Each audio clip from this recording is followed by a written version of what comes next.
Interactions ni Marian Rivera at Heart Evangelista trending sa netizens.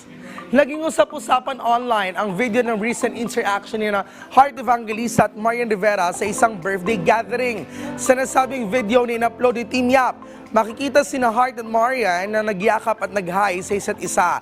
Nito lang muli nakita ng netizens ang interactions ng dalawa matapos sa nasabing alitan nila noong 2011.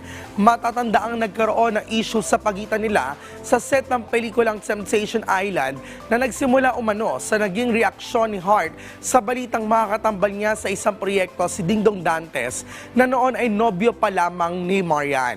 Naging maingay ang nasabing alitan dahil sa pagkakaiba ng mga kwento tungkol sa totoong nangyari at pagkaka-involve ng iba pang personalidad gaya na lamang ni Lovie Poe at ng nanay ni Heart na nakasira ng pagkakaibigan ng dalawa. Samantala, nito lamang ay umugong ang usapang nagkaayos na ang dalawa matapos mapansin ng netizens sa fina-follow nilang isa't isa sa Instagram at pinatunayan nga ito ng recent interaction nila.